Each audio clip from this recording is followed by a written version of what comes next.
Mga sign na kapagka ang lalaki ay nagluluko na sa'yo, mga kasawi, simple lang, malalaman mo kapagka ang trato sa'yo ay nagbago na, ayan. Yung hindi ka na mahal, yung hindi ka na sinasabihan ng I love you, yung hindi ka na nilalambing, ayan. Hindi ka na niya mayayaya na bingbangin, ayan. Na hindi ka na niya gustong kasama sa kama, yung hindi na siya nagkukwento sa'yo, yung mga bagay na kahit paano ang nangyayari sa buhay niya sa trabaho niya, ayan, kung saan lugar man siya, hindi na siya nagkukwento pa sa'yo.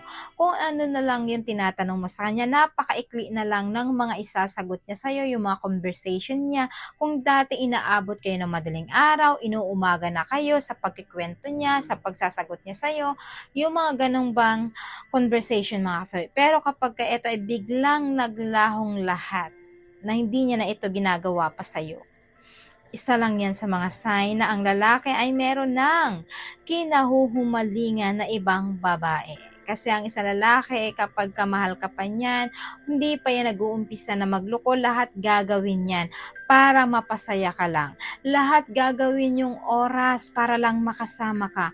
Gagawin yan lahat para mapuntahan ka lang sa bahay niya. Lahat gagawin niya para lang masabi mo na sobrang mahal ka niya. At gagawin niyang lahat para lang kung ano ang magpapasaya sa'yo. Kung ano yung mga bagay na ginugusto mo ay ginagawa niya. Nag-e-effort pa siya, nagbibigay pa sa'yo ng quality time.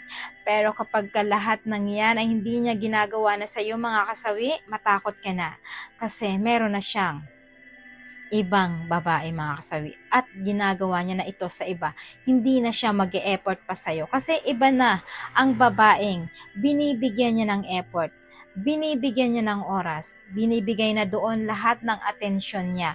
Kaya kahit paano ang lambing mo sa kanya, kahit paano yung sinasabi mo sa kanya, baliwala na yun sa kanya. Kasi nga syempre may iba na siyang babae. Wala nang halaga yung mga sinasabi mo sa kanya. Kung ang dati ayaw mo ng ganito, sinusunod niya. Kung dati, Han, huwag ka naman pumunta sa ganito. Han, ayaw kong kasama yan. Han, ayaw ko yan na ginagawa mo yan. Lahat susundin niya yan kasi dahil mahalaga ka pa sa kanya.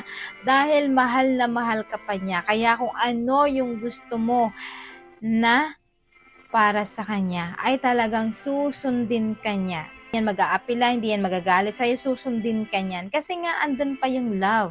Andun pa yung sobrang mahal na mahal ka pa niya. Pero kapag hindi ka na mahal ng isang lalaki, para kang tae, para kang basura na itatapon na lang.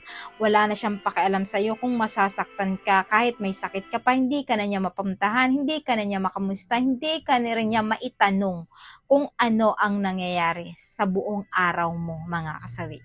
Kasi ganun yung mga kalalakihan, kapag hindi ka nila mahal, hindi na yan magpaparamdam sa'yo.